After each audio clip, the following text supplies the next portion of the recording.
Eu acho que, assim, se o Marinho pensar um pouquinho, ele pega essa aí. Aliás, o Fortaleza hoje é uma opção de mercado muito boa para vários jogadores. Inclusive, já contratou nos últimos anos vários atletas que jogavam em times do Sudeste que estão preferindo ir para lá. O Marinho, de fato, interessa ao Fortaleza. Eu até falei com o presidente do Fortaleza, o Marcelo Paz. É um negócio que pode sair, pelo que eu entendi, falando com pessoas também do Flamengo, depois de ler também a matéria do GE, que deu essa informação primeiro, ontem, né? Ontem à noite. Depende mais do jogador agora. Ele pode ganhar mais porque ele faria um contrato de 2 anos e tem luvas, né? Então, se diluir, esse montante vai ser bem superior ao que ele ganha no Flamengo, que é um salário alto até dezembro.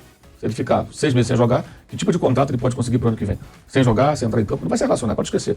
A não ser que alguém faça a cabeça do São Paulo lá, porque ele está totalmente encostado. E na função dele está chegando o Luiz Araújo. Então, qual a chance dele jogar no Flamengo? Hoje, zero. Ele vai receber, vai treinar, de novo com os companheiros, foi reintegrado, né? Entrou na justiça reivindicando isso, mas não vai jogar.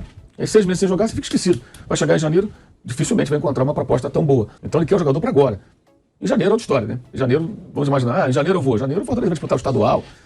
As preocupações são outras. Não sabe nem qual vai ser o técnico até lá, quem vai ficar. O negócio é agora. Fala, nação rubro-negra, bom dia. Marinho, que é moleza, tá sentada no pudim, né? Porque é inacreditável ele querer que o Flamengo pague para ele o salário até o final do ano, uma indenização gigantesca, e ele tendo uma proposta excelente do Fortaleza. Bem complicado isso, vou fazer também uma atualização sobre Rodrigo Caio, possivelmente indo aí para o Cruzeiro. Vamos debater esse tema, vamos falar também sobre o Alan. Filipão travou a saída do Alan para o time do Flamengo, mas o Bertolucci vai entrar nessa linha ali para tentar convencer o Atlético Mineiro a bater o martelo, né? Até porque os investidores estão querendo mesmo que o Atlético Mineiro venda ele, porque o quanto que o Atlético Mineiro deve não está no gibi.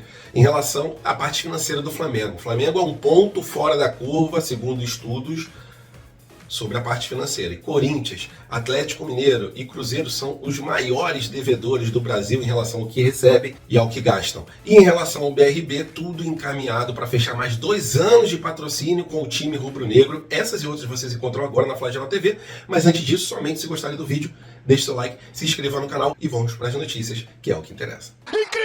Incrível! Nada é impossível! Isso aqui é Flamengo! E nação, vamos falar agora sobre o mercado da bola. Vou fazer atualização para vocês de 3 jogadores: Marinho, Alan e também Rodrigo Caio. Vamos começar pelo Marinho, né, que foi o personagem de ontem, todos os debates, redes sociais. A nação rubro-negra estava falando do Marinho. Por quê?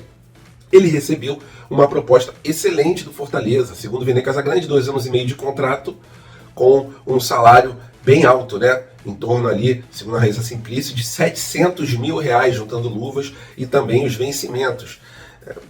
Praticamente a mesma coisa que ele ganha aqui no time do Flamengo. Só que tem um porém. Ele, segundo a coluna do Flamengo, está exigindo que o Flamengo pague o salário dele até o final do ano, mesmo ele se transferindo agora para o Fortaleza. Me responde, por favor, tem cabimento essa situação? Se ele está exigindo realmente isso, uma indenização, eu colocaria ele para ficar ali só treinando e deixa ele escanteado, porque o mercado da bola não vai estar aberto para ele igual está nesse ano de 2023, porque ano que vem, janeiro de 2024, o cara sem atuar durante vários e vários meses, mais de 7 meses. Qual clube que vai querer ele, que vai fazer uma proposta igual o Fortaleza está fazendo? Meio complicada essa situação. Eu não pagaria nenhum tipo de indenização, porque para mim o Marinho forçou a saída do Flamengo, não viajando daquela vez, alegando ali que não vai viajar porque está com dor. Arrascaeta, que é praticamente o ídolo máximo hoje em dia do Flamengo, viajou, por que o Marinho não vai viajar? Então, para mim, ele forçou a barra para praticamente obrigar o Flamengo a mandar ele embora e ele botar o dinheiro no bolso. Bem complicada essa situação, né? Não faria nenhum tipo de indenização para ele. Essa é a minha opinião. A sua é muito importante, coloca ela aqui embaixo do vídeo. Falando sobre Rodrigo Caio, o André Hernan, jornalista, atualizou a situação do jogador e divulgou que ele foi oferecido para o Cruzeiro. O Cruzeiro gostou bastante, né, dessa situação, mas enxerga ali que o melhor em relação ao Rodrigo Caio é fazer um contrato de produtividade. E o próprio Cruzeiro enxerga que é muito difícil a chegada dele no Cruzeiro, porque terão outros clubes oferecendo ali outro tipo de contrato sem ser por produtividade. Mas mesmo assim, o Cruzeiro ainda aguarda com expectativa a chegada do zagueiro.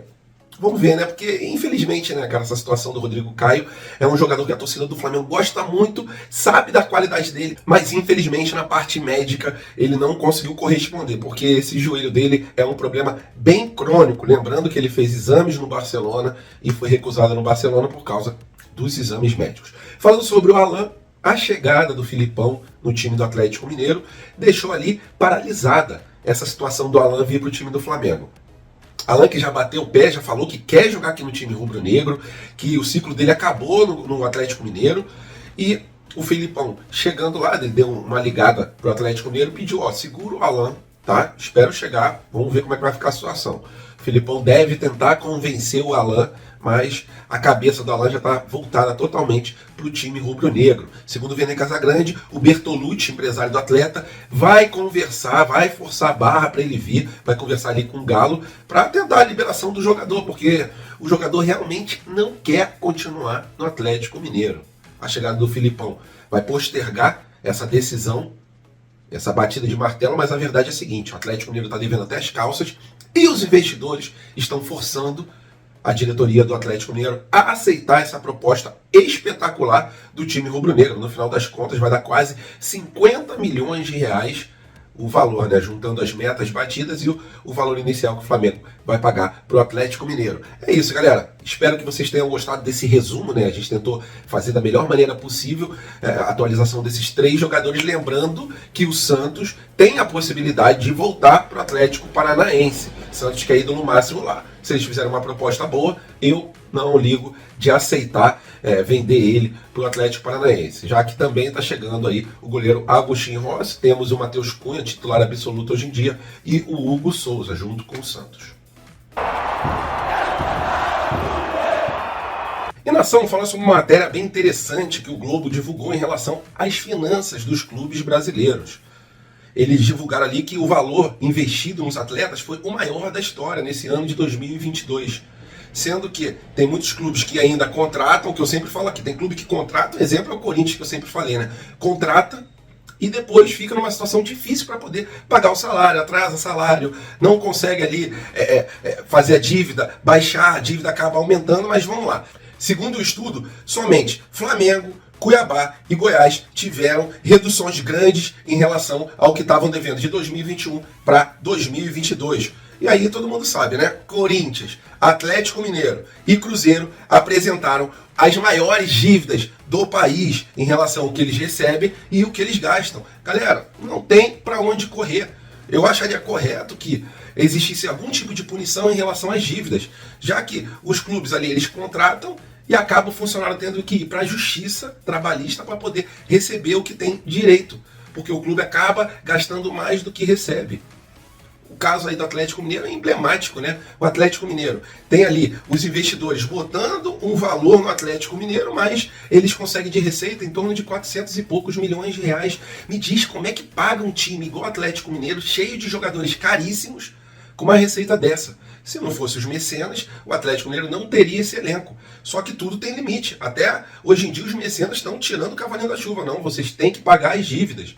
Em relação ao Corinthians é a mesma coisa. Em relação ao Cruzeiro, o Ronaldo está tentando organizar, né? Já está conseguindo ali baixar a dívida do clube, porque ele está tirando dinheiro do próprio bolso, como o SAF, está tomando um prejuízo, mas ele enxerga ali a longo prazo. E em relação ao Flamengo, Cuiabá, entre outros clubes também, Flamengo é o que encabeça, é o ponto fora da curva, porque o Flamengo consegue ter uma receita muito alta e ter um gasto também muito alto, se refletindo dentro de campo, mas sempre com o pagamento em dia de tributos, pagamentos de salário, etc. Então, o Flamengo toma um caminho sem volta.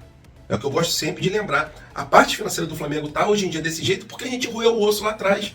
Só que os clubes que estão aqui olhando pra gente, eles querem botar ali a carroça na frente dos bois. Eles querem ter um ganho ali extraordinário dentro de campo, igual a gente está tendo hoje em dia, mas sem passar pelo ônus de quase cair para a segunda divisão, igual aconteceu com a gente. De 2013 para cá a gente sofreu muito, até chegar a um momento ali em 2015, 2016, quando a gente começou a investir nos atletas. É isso, galera. Parte financeira, graças a Deus, muito bem do Flamengo. Fico muito feliz com essa situação, porque foi muito zoado, muito zoado. O Flamengo era um flalido na década de 90, não pagava salário, não tinha dinheiro nem para botar um ar-condicionado lá na academia, na Gávea. Quem botou foi o goleiro Júlio César, que tirou dinheiro do próprio bolso. A gente teve que carregar goleiro de carrinho de mão quando eles se contundiam no começo do Ninho do Urubu, na época da Patrícia Amorim, se eu não me engano. E hoje em dia somos exemplo para o mundo inteiro em relação à austeridade financeira. E como fazer um clube ficar gigante sem precisar da SAF. E agora falando sobre patrocinadores, mais especificamente sobre a BRB, banco que fechou parceria com o Flamengo em julho de 2020 e hoje em dia se tornou um dos maiores bancos do Brasil. E isso devido à exposição da marca. Para quem não lembra, as ações do banco valiam um valor em 2020. Assim que fechou os negócios com o Flamengo, praticamente dobrou, triplicou aí o valor das ações do BRB, colocando o banco assim com ganho gigantesco. É por isso que eu falo. Patrocinador que fecha com o Flamengo, ele é mais beneficiado do que o Flamengo, os valores que o Flamengo recebe. Para quem não sabe, é em torno de 35 milhões de reais por mês, por ano que o BRB paga para o time do Flamengo. E com isso, o BRB, né, pagando 35 milhões, o valor dele financeiro no mercado já subiu bilhões e bilhões. Então é por isso que eu falo, vale realmente a pena fechar com o Flamengo. Com essa renovação, segundo o jornal O Dia, o Flamengo pretende fechar mais 2 anos de contrato com o BRB e os valores não foram divulgados, mas devem gerar em torno aí dos 35 milhões de reais. Quando tiver alguma atualização sobre isso, a gente traz para vocês sobre valores financeiros. Mas é isso, o patrocinador oficial do Flamengo, ali o principal. O Flamengo também tem uma parceria com o BRB em relação ao banco. O Flamengo é o sócio do BRB Fla, tem 50% ali em relação aos lucros, e o BRB também tem uma porcentagem equivalente ao que o Flamengo recebe. É isso, galera. Gostaram dessa renovação? Estão felizes? Queriam outros patrocinadores? O que vocês queriam em relação ao patrocinador principal? Para mim está de bom tamanho, um dos maiores patrocínios principais que existem aqui no Brasil, e tomara que essa renovação feche com um aumento no valor que o BRB paga ao Flamengo. Até porque o BRB já melhorou muito financeiramente depois do fechamento com o Flamengo. Valeu, nação rubro-negra. Tamo juntos. Tenha um fim de semana abençoado. Até a próxima e fui!